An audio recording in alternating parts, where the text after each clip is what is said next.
भाई लोग तो कैसन हुआ। चला आशा करता है कि अच्छा होगा, जहाँ होगा एकदम मस्त होगा, तंदुरुस्त होगा, ठीक ना।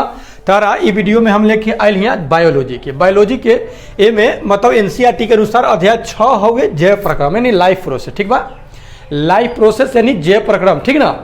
तो चला अब वीडियो में बन रही है और एक एक शब्द से हम गुजरम और एक एक शब्द के बारे में तोहरा के हम क्या करम चर्चा करते हुए आगे बढ़म, ठीक ना। ओकरा बाद जब ये चैप्टर तारा खत्म हो जाए, आज के वीडियो में ना हो खत्म, ठीक ना, कहीं लंबा चैप्टर हुए तो चैप्टर जब तारा खत्म हो जाए तो बाद हम एक के पूरा क्वेश्चन आंसर करवाई दे हम, ठीक। तब भगिया मत ओकरा बाद MCQ मतलब मॉक टेस्ट भी तोरा के हम ऑब्जेक्टिव के करवाई, ओके। तो चला अब लाइफ प्रोसेस जैव प्रक्रम अध्याय 6 हो गए है। तारा देखा तो वो दिल के चित्र हो गए, हृदय हार्ट, ओके।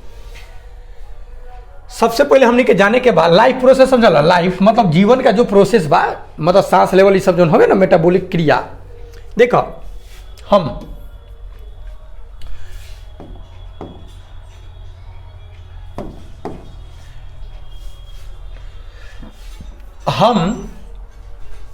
अबे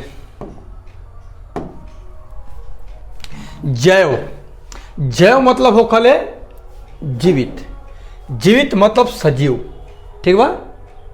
क्या दिक्कत है DSLR, ठीक बा। तो हम जैव मतलब सजीव जना में जान होके तथा अजैव मतलब निर्जीव जना में जान नहीं होके, ठीक ना। में कैसे अंतर स्पष्ट करते हैं।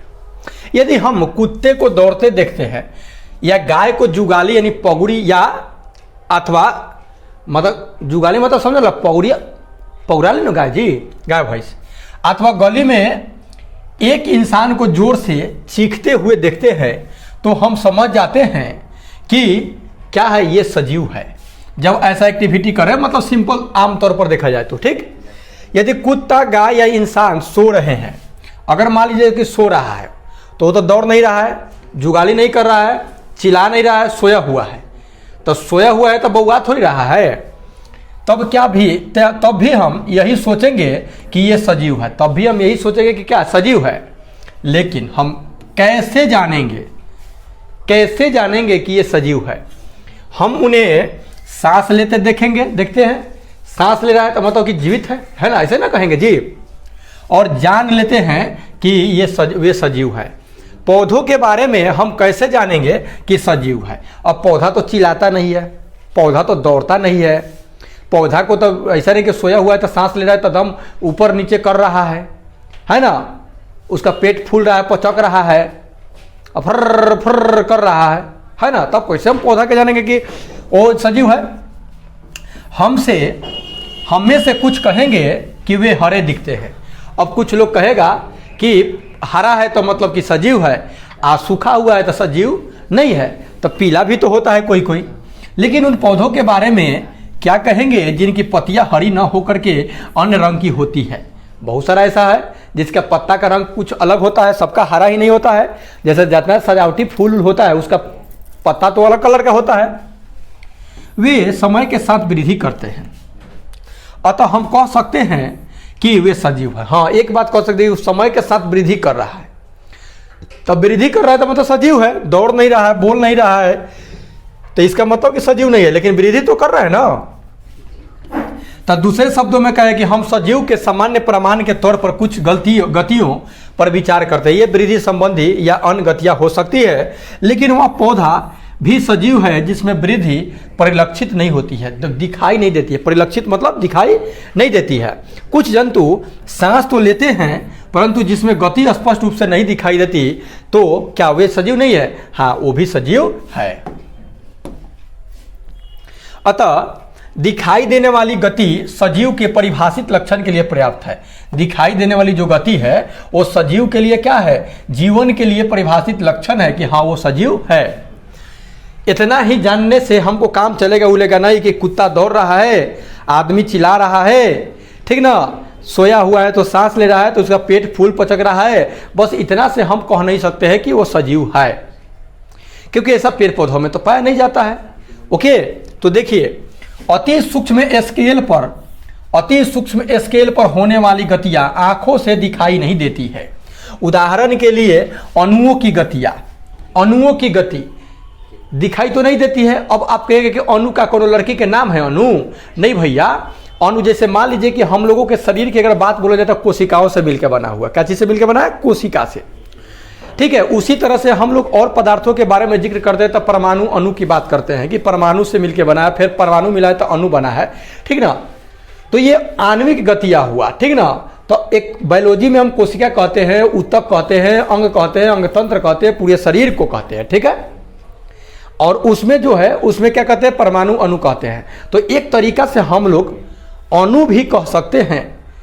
ठीक ना, कोशिका से मिलकर जो ऊतक बना है उसको अणु भी बोल सकते हैं। ठीक ना, क्या यह अदृश्य आणविक गति जीवन के लिए आवश्यक है जो हमको दिखाई नहीं देती है?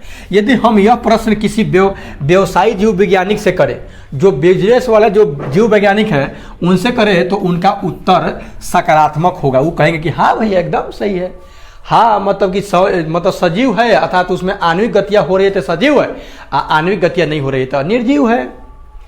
वास्तव में विषाणु के अंदर आणविक गति नहीं होती है, लेकिन जो वायरस होता है विषाणु, उसके अंदर आणविक गति नहीं होता, उसका अणुगति करता उड़ता नहीं है। कब? जब तक कि वे किसी कोशिका को संक्रमित नहीं करता। जब तक ले देखिए, विषाणु जो होता है वायरस, वो जो है निर्जीव होता है। क्या होता है? निर्जीव। लेकिन जैसे अगर मान लो कि हमरे अंदर चला है, हमरे सांस को, जैसे कोरोना जो था, कोरोना वायरस था, वायरस मतलब विषाणु था, वो निर्जीव था। जैसे लोगों में जाता था तो सजीव का गति और उसका आणविक गति चालू हो जाता था। ठीक ना, तो ऐसे कोई पूछेगा कि विषाणु क्या है भाई, सजीव की निर्जीव? तब विषाणु निर्जीव है।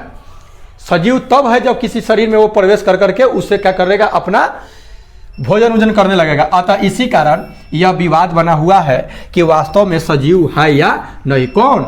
वायरस। ठीक ना, तो इस पर विवाद है, लेकिन फिलहाल आप इतना ही जानिए कि हाँ निर्जीव है, और जब वो किसी के शरीर में संक्रमित करता है तब वो सजीव हो जाता है। जीवन के लिए आणविक गतियाँ क्यों आवश्यक है? अब जीवन के लिए, जीने के लिए जो आणविक गति है, एकदम सूक्ष्म लेवल पर जो गति है, हम लोगों का हाथ वाथ जितना भी मुंह सब क्या है, इसका ऊतक जो है ये सब गति में है। ठीक ना, मतलब कोशिका क्या है, गति में है। ठीक, अपने जगह पर इन्हें कहने से उन्हें बह रहा है, आवश्यक है। पूर्व कक्षाओं में हम यह देख चुके हैं कि सजीव की संरचना सुसंगठित होती है। सजीव, कोई भी सजीव होता है उसका संरचना, स्ट्रक्चर बनावट जो होता है सुसंगठित होता है। ठीक ना, उसमें ऊतक हो सकते हैं, ऊतकों में कोशिकाएं होती है, कोशिकाओं में छोटे घटक होते हैं। सजीव की यह संगठित एवं असुव्यवस्थित संरचना समय के साथ साथ पर्यावरण के प्रभाव के कारण विघटित होने लगती है। अब मान लीजिए कि एक्सरसाइज कीजिएगा तो आपका कोशिका पुराना सेल टूटेगा, और खाना वाना प्रोटीन वोटीन लीजिएगा तो फिर नया सेल आपका बनेगा। ठीक ना, लगती है यदि यह व्यवस्था टूटती है तो जीव और अधिक समय तक जीवित नहीं रह पाएगा। अतः जीवों के शरीर को मरम्मत तथा अनुरक्षण की आवश्यकता होती है। ठीक, जैसे मान लीजिए एक्सरसाइज किए तो पुराना सेल मेरा टूट गया, अब हम अगर मान लीजिए प्रोटीन युक्त भोजन नहीं करें, खा नहीं रहे, तो वो नहीं बनेगा, तो फिर हमारा शरीर का धीरे धीरे ह्रास होने लगेगा। ठीक ना, तो उसके मरम्मत, टूट फूट के मरम्मत की आवश्यकता होती है। ठीक ना, क्योंकि ये सभी संरचनाएं अणुओं से बनी होती है, अतः उन्हें अणुओं की लगातार गतिशीलता बनाए रखना चाहिए। सजीवों में अनुरक्षण का मतलब होता है मेंटेनेंस। अनुरक्षण का मतलब मेंटेनेंस मतलब जो भी टूट फूट हो रहा है ऊतक का, कोशिका का, उस सब को फिर से मेंटेन करना। ठीक ना, उसको बनाना। समझ रहे हैं बात को? आइए अब खोजते हैं कि जैव प्रक्रम क्या है। अब इस चैप्टर का मेन उद्देश्य, इस चैप्टर का नाम है जैव प्रक्रम। तो जैव प्रक्रम क्या है? ठीक ना, जैव प्रक्रम क्या है? ठीक है, तो देखिए जैव प्रक्रम क्या है। जीवों का अनुरक्षण का मतलब अभी आपको बता दिया, मेंटेनेंस। ठीक ना, कार्य निरंतर होना चाहिए। यह उस समय भी चलता रहता है जब वे कोई विशेष कार्य नहीं करते हैं।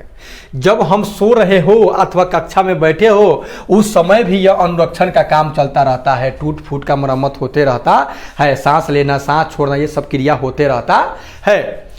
वे तब इस तरह से हम कह सकते हैं कि वे सभी प्रक्रम या सभी प्रक्रिया, वे सभी प्रक्रम जो सम्मिलित रूप से अनुरक्षण का कार्य करता है, जो सम्मिलित रूप से क्या करता है, अनुरक्षण यानी मेंटेनेंस का कार्य करता है, वो कहलाता है जैव प्रक्रम। क्या कहलाता है? जैव प्रक्रम कहलाता है। ठीक ना, तब ये सारी क्रियाएं जो क्या करता है, सम्मिलित रूप से अनुरक्षण यानी मेंटेनेंस का कार्य करता है, तो उसको हम जैव प्रक्रम कहते हैं। ठीक है, तो वे सारी क्रिया जिनके द्वारा जीवों का क्या होता है, अनुरक्षण होता है। अनुरक्षण मतलब मेंटेनेंस होता है, ठीक ना, उसको हम क्या कहेंगे, जैव प्रक्रम करेंगे, लाइफ प्रोसेस, ठीक ना, लाइफ प्रोसेस। ठीक है, क्योंकि क्षति तथा टूट फूट रोकने के लिए अनुरक्षण यानी मेंटेनेंस प्रक्रम की आवश्यकता होती है, अतः इसके लिए उन्हें ऊर्जा की आवश्यकता होती है। अब मान लीजिए, जैसे मैं पहले ही आपको चर्चा किए है कि देख भैया, अगर आप एक्सरसाइज कर रहे हैं, कोई काम धाम कर रहे हैं, तो आपका सेल टूटेगा, कोशिका टूटेगा, और कोशिका टूटेगा तो फिर उसके मरम्मत के लिए आपको एनर्जी चाहिए। तो आप फिर से भोजन करोगे, प्रोटीन व्रोटीन लोगे, तो फिर वो क्या करेगा कि जा करके आणविक स्तर पर वो गति को क्या करेगा, उस सबको मैनेज करेगा, ठीक ना, अब मेंटेनेंस कर देगा तो फिर ठीक ठाक हो जाएगा। ठीक है, यह ऊर्जा एकल जीव के शरीर के बाहर से आती है। ये कहाँ से आती है, बाहर से। हम लोग ऊर्जा कहाँ से लेते हैं, बाहर से लेते हैं। कोई भी चीज खाते हैं तो हम लोग को एनर्जी मिलता है, ठीक ना। इसीलिए ऊर्जा के स्रोत का बाहर से जीव के शरीर में स्थानांतरण के लिए कोई प्रक्रम होना चाहिए। आखिर भाई कोई तो प्रोसेस होगा कि ऐसा ही क्या करेंगे, जाके मान लीजिए कि कुरकुरे है तो जाके ऐसा सट जाएंगे, तब बस कुरकुरे पेट में चल जाएगा, हमको एनर्जी मिल जाएगा। तब तो ऐसे लगा तो जाके दुकान वाला को चुपचाप ऐसे सट जाओ, कहाँ सट रहा है रे, तो सट ऐसे सट जाएगा, वो हो गया। नहीं, लेकिन ऐसा कुछ भी नहीं है, उसके लिए प्रोसेस होता है, प्रक्रम होता है।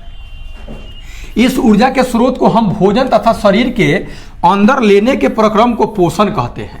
और वही जो हम लोग शरीर के अंदर लेते हैं तो उसको हम कहेंगे पोषण कहेंगे, जो कि आम भाषा में कहेंगे कि खैनी है, भात दाल खैनी है। और के बायोलॉजी में हम कहेंगे कि पोषण किए हैं, कथी किए हैं, पोषण हुआ है।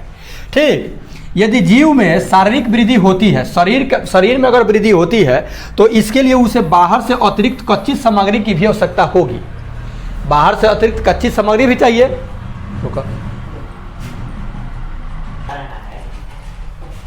कच्ची सामग्री की भी यानी रॉ मटेरियल की भी आवश्यकता होगी, क्योंकि पृथ्वी पर बात को अच्छे तरह से समझते चलिएगा ना, तो एक भी क्वेश्चन में आपको दिक्कत नहीं होगा, सब बात क्लियर हो जाएगा। क्योंकि पृथ्वी पर जीवन कार्बन आधारित अणुओं पर निर्भर है। कार्बन आधारित, कथी पर आधारित, कार्बन आधारित अणुओं पर क्या है, निर्भर है। अतः अधिकांश खाद्य पदार्थ भी कार्बन आधारित है, अर्थात अधिकांश जितना भी खाद्य पदार्थ का यूज हम लोग करते हैं वो सब कार्बन से मिलकर बना हुआ है। सब क्या चीज से मिलकर बना हुआ है, कार्बन से मिलकर के बना हुआ है। ठीक, इन कार्बन स्रोतों की जटिलता के अनुसार विविध जीव भिन्न भिन्न प्रकार के पोषण प्रक्रम को प्रयुक्त करते हैं। अब ये जो कार्बन जो है ये अलग अलग प्रकार के, मतलब इसमें जटिलता है, कार्बन का स्रोत क्या है, जटिल है। ठीक है, रोका हो, ठीक है। अब ये जो कार्बन है, ये स्रोत क्या है, कार्बन का जो भी स्रोत है वो जटिल है। जटिल मतलब कि कॉम्प्लेक्स, मतलब कि मतलब समझ रहे हैं ना, जटिल मतलब पूरा मतलब माने एक प्रोसेस भारी है, ठीक ना। अनुसार विविध जीव भिन्न प्रकार से पोषण प्रक्रम को प्रयुक्त करते हैं। चूंकि पर्यावरण किसी एक जीव के नियंत्रण में नहीं है। पर्यावरण जो है, वातावरण जो है, जिसे हम बोलते हैं, जो आसपास का जो एनवायरनमेंट है, जिसको पर्यावरण बोलते हैं, जिससे हम घिरे हुए हैं, तो ये जो पर्यावरण जो है किसी एक जीव के नियंत्रण में है जी, कोई एक जीव इसको कंट्रोल कर रहा है। अतः ऊर्जा के ये बाह्य स्रोत विविध प्रकार के भी हो सकते हैं। शरीर के अंदर ऊर्जा के इन स्रोतों के विघटन या निर्माण की आवश्यकता होती है, जिससे ये अंशतः ऊर्जा का एक समान स्रोत में परिवर्तित हो जाते चाहिए। यह विभिन्न आणविक गतियों के लिए एवं विभिन्न जीव शरीर के अनुरक्षण तथा शरीर की वृद्धि के लिए आवश्यक अणुओं के निर्माण में उपयोगी है। मतलब फायदा है इसके लिए। शरीर के अंदर कहाँ जाई था, आवश्यक अणुओं के निर्माण में उपयोग है। इसके लिए शरीर के अंदर रासायनिक क्रियाओं की एक श्रृंखला की आवश्यकता है। शरीर के अंदर इन क्रियाओं के लिए, रासायनिक क्रिया के लिए एक चेन चाहिए, एक श्रृंखला चाहिए। ठीक, उपचयन अपचयन अभिक्रियाएं अणुओं के विघटन की कुछ सामान्य रासायनिक युक्तियां हैं। उपचयन अपचयन जो क्रिया है ये दोनों साथ साथ होती है, जिसको ऑक्सीकरण अवकरण कहा जाता है, ठीक ना। विघटन समान रासायनिक युक्तियां है। इसके लिए बहुत से जीव शरीर के बाहरी स्रोतों से ऑक्सीजन प्रयुक्त करते हैं। शरीर के बाहर से ऑक्सीजन को ग्रहण करना तथा कोशिकीय आवश्यकताओं के अनुसार खाद्य स्रोतों के विघटन में उसका उपयोग श्वसन कहलाता है।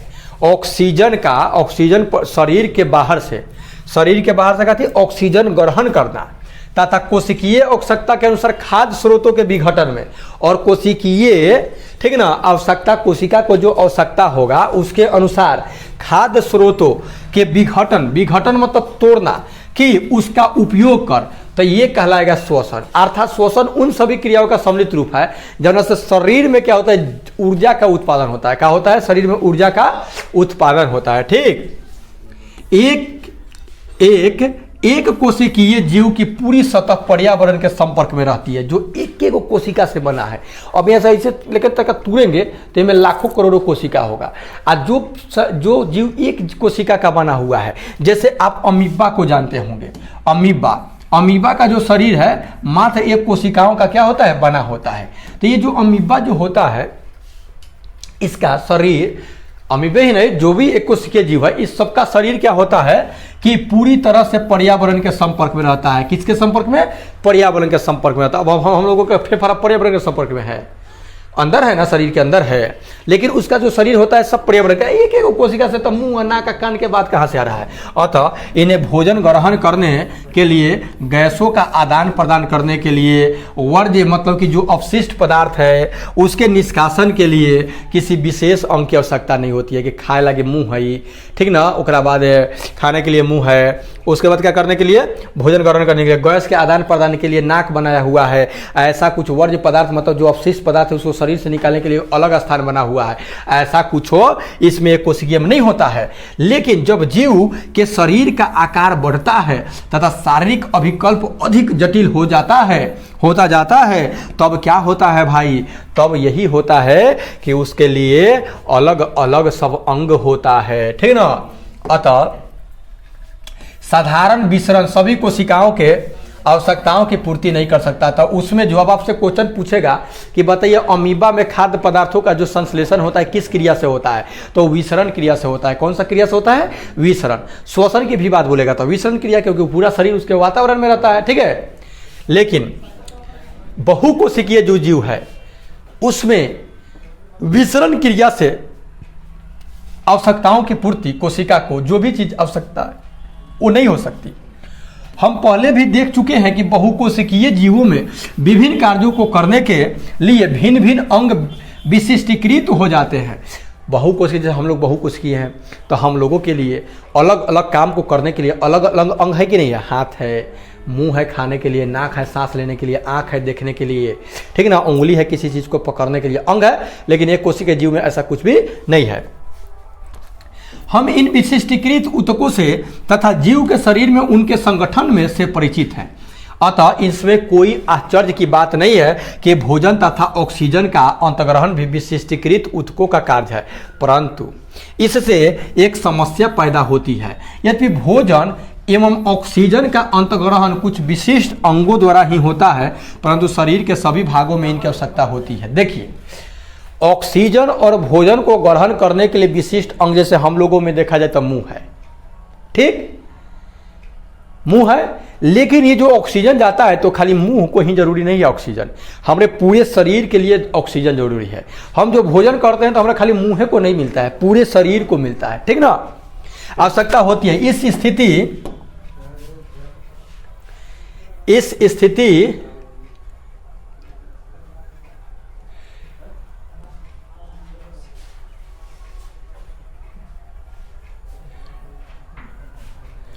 स्थिति में भोजन एवं ऑक्सीजन को एक स्थान से दूसरे स्थान तक ले जाने के लिए वहन तंत्र की आवश्यकता होती है। अब सुनिए, भोजन को एक जगह से दूसरे जगह तक ले जाने के लिए जगह चाहिए, रास्ता चाहिए, ओके, जिसको वहन तंत्र बोलते हैं। क्या कहते हैं? वहन तंत्र। जब रासायनिक अभिक्रियाओं में कार्बन स्रोत तथा ऑक्सीजन का उपयोग ऊर्जा प्राप्ति के लिए होता है, तब ऐसे उपोत्पाद की भी बनते हैं जो शरीर के कोशिकाओं के लिए न तो केवल अनुपयोगी होते हैं बल्कि हानिकारक भी होते हैं। अब देखिए, जो हम लोग ऑक्सीजन लेते हैं तो ऑक्सीजन लेते हैं तो जो जरूरी है तो जरूरी है, लेकिन जो कार्बन डाइऑक्साइड बनता है वो तो हमारे शरीर के लिए जरूरी नहीं है, तो उसे हम क्या करते हैं, इंक्रीज कर देते हैं, छोड़ देते हैं। ऑक्सीजन जरूरी है तो ऑक्सीजन हम लोग लेते हैं, ठीक ना। हानिकारक हो सकता है। इन अपशिष्ट उत्पादों को शरीर से बाहर निकालना अति आवश्यक होता है। आज जिस प्रक्रिया के द्वारा यह बाहर निकलता है उसको उत्सर्जन कहते हैं। उसको क्या कहेंगे, उत्सर्जन। जो खराब हमारे शरीर के लिए है, उपयोगी नहीं है, तो शरीर से जो निष्कासन की क्रिया कहलाएगा उसको हम क्या कहेंगे, उत्सर्जन कहेंगे। क्या कहेंगे, उत्सर्जन, उत्सर्जन कहेंगे, ठीक। यदि बहुकोशिकीय जीवों में शरीर अभिकल्पना के मूल नियमों का पालन किया जाता है तो उत्सर्जन के लिए विशिष्ट ऊतक विकसित हो जाएगा। इसका अर्थ यह है कि परिवहन तंत्र की आवश्यकता अपशिष्ट पदार्थों को कोशिकाओं से इस उत्सर्जन ऊतक तक पहुंचाने की होगी। जहां जरूरी होगा उसको निकाल के पहुंचाना, वहां पहुंचाने का काम करेगा।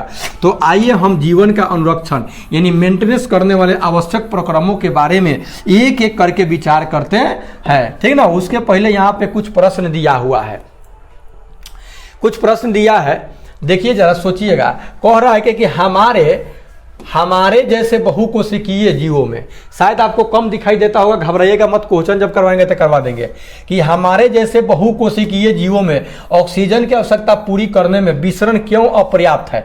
तो देख भैया, हमारे शरीर में ऑक्सीजन की आपूर्ति करने के लिए विसरण क्रिया इसलिए पर्याप्त नहीं है क्योंकि हम लोगों का शरीर जो है एक कोशिका का बना हुआ नहीं है, बहुकोशिकीय है, बहुत सारे अरबों खरबों कोशिकाओं से मिलकर के बना हुआ है, ठीक। ये विसरण की क्रिया उस जीवों के लिए होगा जो एक कोशिका से मिलकर बना है, लेकिन हम लोग का शरीर एक कोशिका से मिलकर बना नहीं है। हम लोगों का शरीर जो होता है, जो ऊतक है, वो डायरेक्टे मतलब कि हम लोगों के वातावरण के संपर्क में नहीं है।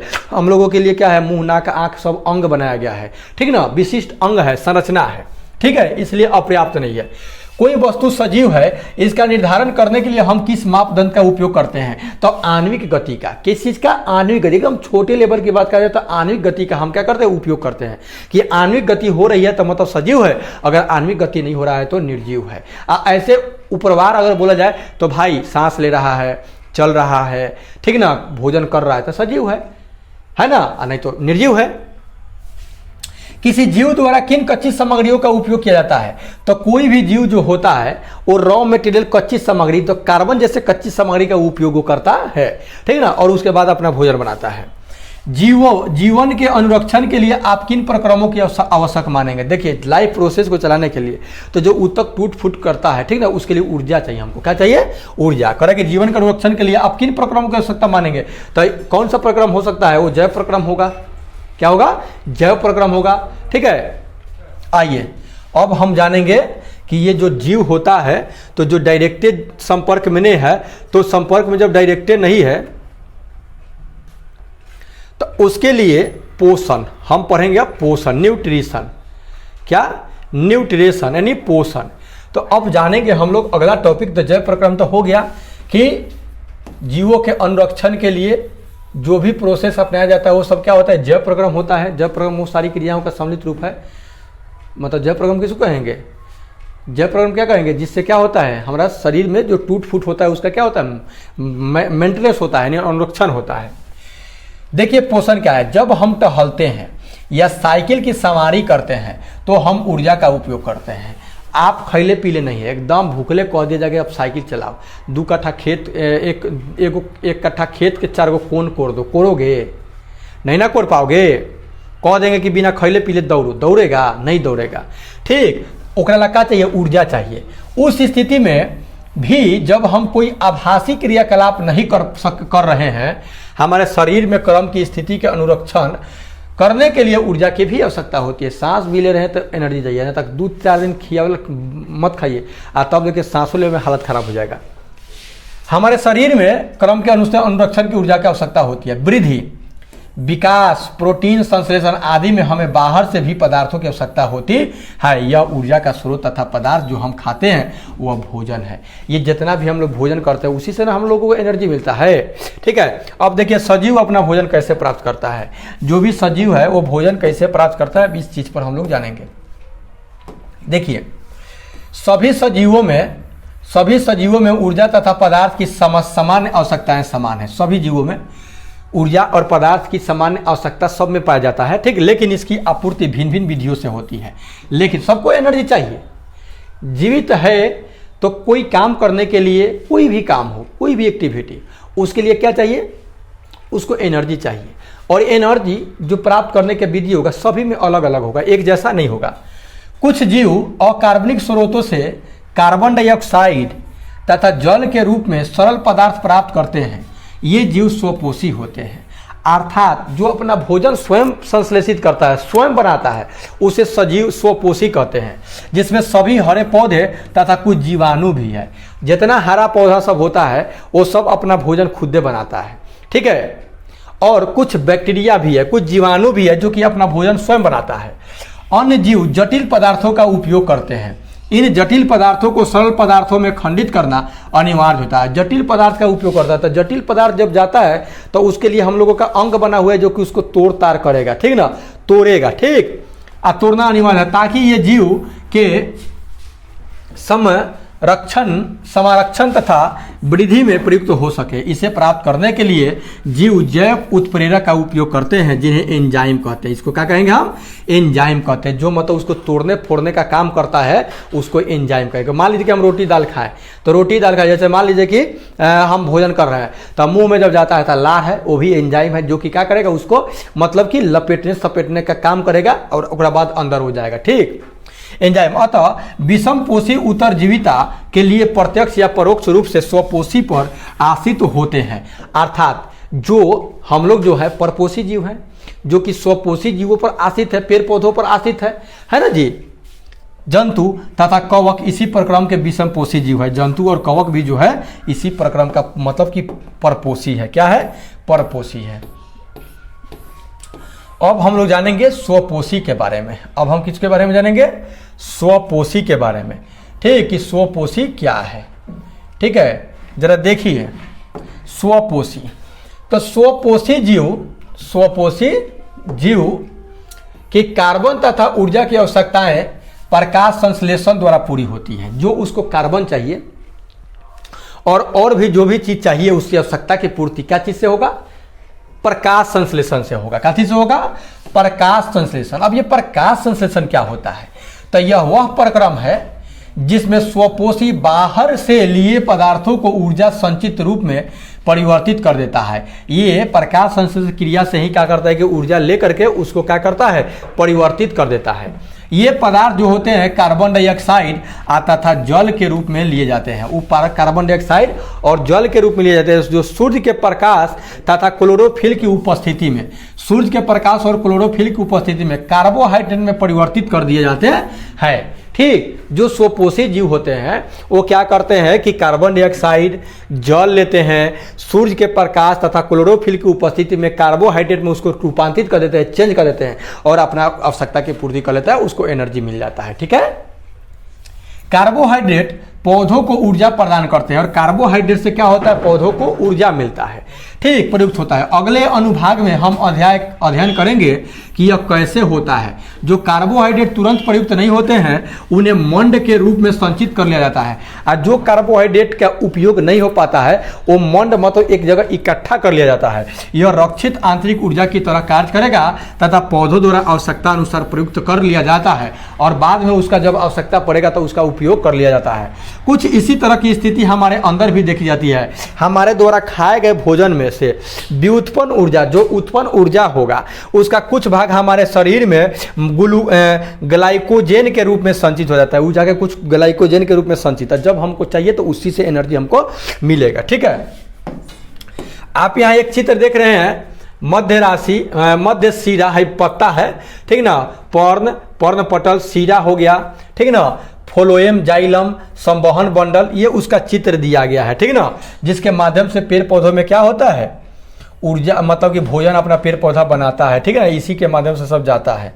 निचली बाह्य त्वचा हो गया, ठीक है, हरित लवक हो गया। यहाँ पे आप देख रहे हैं ये सब जो गोल गोल है ये हरित लवक है। आपको पता होगा कि हरित लवक अंग्रेजी में क्लोरोफिल बोलते हैं, जिसके कारण पेड़ पौधों के पत्तियां का रंग क्या होता है, हरा होता है, हरित लवक पाया जाता है। ये सब जो देख रहे हैं गोल गोल गोल गोल, ये सब हरित लवक है, ठीक। उसके बाद वायु कोश है, मतलब ये सब जो जगह है, और ये सब जो खाली आप जगह देख रहे हैं ना, ये वायु कोश में हवा भरा रहता है। द्वार कोशिका इससे एंट्री मारेगा, ठीक न। निचली बाह्य त्वचा, ये एक पत्ती की अनुप्रस्थ काट का चित्र दिया गया है, एक पत्ती के अनुप्रस्थ काट जो है क्रॉस सेक्टर का ये चित्र दिया गया है।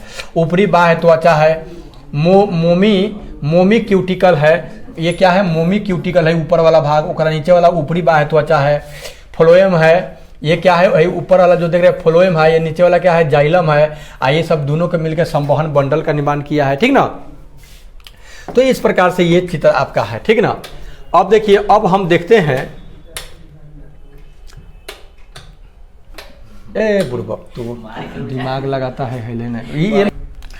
अब देखिए, ये प्रकाश संश्लेषण में हम देखते हैं कि प्रकाश संश्लेषण प्रक्रम में वास्तव में क्या होता है। तो इस प्रक्रम के दौरान निम्नलिखित घटनाएं होती है। कौन कौन सी घटना सुनिए। घटना नंबर 1, क्लोरोफिल द्वारा प्रकाश ऊर्जा को अवशोषित करता है। क्लोरोफिल के द्वारा प्रकाश ऊर्जा को क्या करता है, अवशोषित करता है।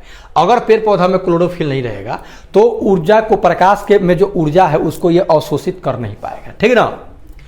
प्रकाश ऊर्जा को रासायनिक ऊर्जा में रूपांतरित करना, और वो प्रकाश ऊर्जा को लेकर के ये क्या क्लोरोफिल क्या करता है, उसको रासायनिक ऊर्जा में रूपांतरित करता है, तथा जल अणुओं का हाइड्रोजन तथा ऑक्सीजन में अपघटन कर देता है। जल का जो अणु होता है उसको हाइड्रोजन में और ऑक्सीजन में अपघटित मतलब तोड़ देता है। कार्बन डाइऑक्साइड का कार्बोहाइड्रेट में अपचयन हो जाता है, कार्बन डाइऑक्साइड कार्बोहाइड्रेट में बदल जाता है।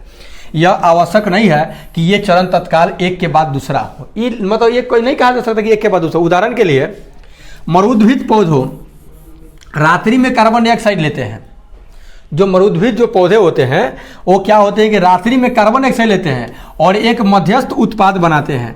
दिन में क्लोरोफिल ऊर्जा अवशोषित करके अंतिम उत्पाद बनाते हैं। दिन में क्या करता है, पहले वो बना के रख लेता है, दिन में जब उसको मिल जाता है क्लोरोफिल की उपस्थिति में तो क्या करता है कि वो अपना अवशोषित कर लेता है, अंतिम उत्पाद बनाता है। अब आइए हम देखते हैं कि उपरोक्त अभिक्रिया का प्रत्येक घटक प्रकाश संश्लेषण के लिए किस प्रकार आवश्यक है। अब आपसे क्वेश्चन पूछेगा कि प्रकाश संश्लेषण क्रिया के लिए किन किन चीज़ों की जरूरत पड़ती है। तो आपको कार्बन डाइऑक्साइड चाहिए पेड़ पौधों के लिए, जल चाहिए, सूर्य के प्रकाश चाहिए, और सूर्य के प्रकाश से पत्तियां में प्लस क्लोरोफिल चाहिए, ठीक ना। इतनी सारी चीज़ों की आवश्यकता पड़ती है, प्लस खनिज लवण भी चाहिए। यदि आप ध्यानपूर्वक एक पत्ती के अनुप्रस्थ काट का सूक्ष्मदर्शी द्वारा अवलोकन करेंगे, जो चित्र में देखे थे, तो आप नोट करेंगे कि कुछ कोशिकाओं में हरे रंग के बिंदु दिखाई देते हैं, हरा हरा बिंदु, जो कि बताया कि क्लोरोफिल। ये हरे बिंदु कोशिकांग है, कहते हैं कोशिकांग है, जिसे क्लोरोप्लास्ट कहते हैं। क्या कहते हैं, क्लोरोप्लास्ट। इसमें क्लोरोफिल होता है। अब आपसे क्वेश्चन पूछेगा कि क्लोरोफिल किस में होता है, तो क्लोरोफिल क्लोरोप्लास्ट में होता है, ठीक ना। क्लोरोप्लास्ट क्या है, कोशिकांग है, कोशिका का एक अंग है जिसमें क्लोरोप्लास्ट होता है और इस क्लोरोप्लास्ट में क्लोरोफिल होता है। आइए हम एक क्रियाकलाप करते हैं जो दर्शाता है कि प्रकाश संश्लेषण के लिए क्या है, क्लोरोफिल की जरूरत पड़ती है, ठीक ना। ये आपके पास बुक होगा तो आप इस प्रयोग को कर सकते हैं, ठीक ना। यहाँ पे एक प्रयोग दिया है, ठीक ना। इसमें ये देखना है कि मतलब कि प्रकाश संश्लेषण के लिए क्लोरोफिल चाहिए तो चाहिए कैसे, ठीक है, उस चीज़ को दिखाया गया है, ये पॉइंट दिया है। अब आइए हम नेक्स्ट क्लास में आपको क्या कर रहे हैं कि लेकर के हम इसके बाद वाले टॉपिक को आ रहे हो, ठीक है। चलो मिलते हैं नेक्स्ट वीडियो में, तब